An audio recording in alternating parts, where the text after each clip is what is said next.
आप देख रहे हैं समाचार भारती, राष्ट्रहित सर्वोपरि।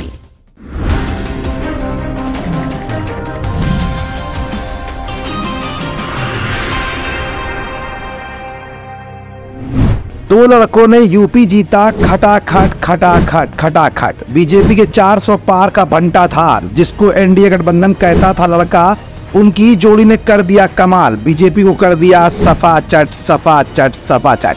एक तरफ लोकसभा चुनाव 2024 में एनडीए गठबंधन लगातार 400 पार का दम भर रहा था, तो वहीं इंडिया गठबंधन अंदरूनी तैयारी में लगा हुआ था।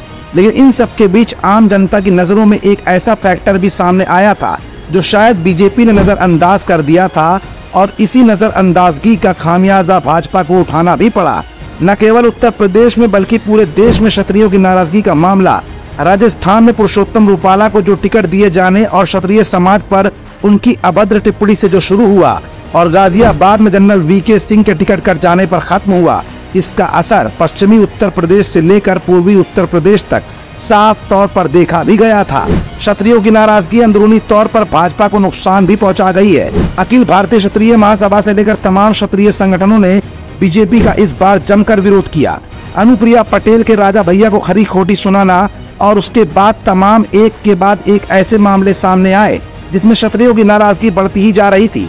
ये आवाज उत्तर भारतीयों के बड़े नेता और क्षत्रिय महासभा के राष्ट्रीय अध्यक्ष हरिवंश सिंह से लेकर राष्ट्रीय महामंत्री राघवेंद्र सिंह राजू ने समय समय पर उठाई भी थी, लेकिन शायद भाजपा क्षत्रियों को मना पाने में पूरी तरह से कामयाब न हो पाई। और 400 पार तो छोड़ो, उत्तर प्रदेश में एनडीए जैसा विशालकाय गठबंधन अदने से समाजवादी पार्टी को जवाब देने तक में नाकाम साबित हो गया। तमाम रणनीतियां धरी की धरी रह गईं। तमाम मंत्री और वर्तमान सांसदों की किताबें बंद हो गईं और जनता ने 5 साल से निष्क्रिय 47 में से 26 सांसदों को असली आईना आखिरकार दिखाई दिया। लोकसभा चुनाव 2024 की मतगणना के बाद यूपी की 80 सीटों के नतीजे आ चुके हैं। ये बहुत चौंकाने वाली बात है कि उत्तर प्रदेश, जो राजनीति का सबसे बड़ा गढ़ और रण माना जाता है, उसमें भाजपा क्षत्रियों की नाराजगी को नजरअंदाज करती रही। भाजपा के क्षेत्रीय सहयोगी दल हों या फिर ओबीसी फैक्ट्री के मालिक बनने वाले ओम प्रकाश राजभर सरीखे नेता पगले झागले लग गए। सारे के सारे फार्मूले अगड़े यानी क्षत्रियों ने गायब कर रख दिए। हालांकि कुछ सीटों पर पूर्व सैनिक प्रकोष्ठ और ठाकुरों का वोट भाजपा पाने में सफल हुई। देश के जाने माने राजनीतिक जानकारों का मानना है कि राहुल और अखिलेश की जोड़ी ने अप्रत्याशित परिणाम सामने लाकर दिखाए हैं। यही नहीं, भाजपा के 400 पार और यूपी में 80 की 80 सीटों के नारों का बंटाधार कर दिया है। दोनों की ही जोड़ी ऐसी चली कि इंडिया गठबंधन के खाते में यूपी की 80 में से 43 सीट आ गई। वहीं भाजपा के एनडीए को 36 सीटों से ही संतोष करना पड़ा। वैसे यूपी की लड़ाई अब एनडीए वर्सेस इंडिया की रही है। बसपा किसी भी सीट पर फाइट में नहीं दिखी और अपना खाता तक नहीं खोल पाई। पिछले चुनाव में 10 सीट जीतने वाली बसपा इस बार 0 पर ही रही।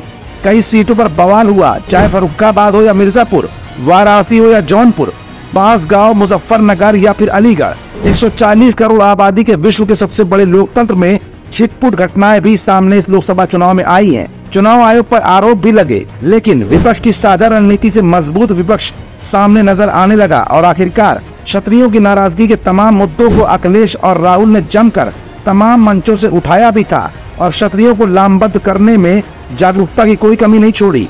अब ऐसे में क्षत्रियों की नाराजगी से मिले सबक और जनता के बीच में पैदा होते अविश्वास के बाद भारतीय जनता पार्टी के विधानसभा चुनाव 2027 को लेकर उत्तर प्रदेश में क्षत्रियों के मामले में क्या नया प्लान बनाती है, ये भी एक बहुत बड़ा सवाल है।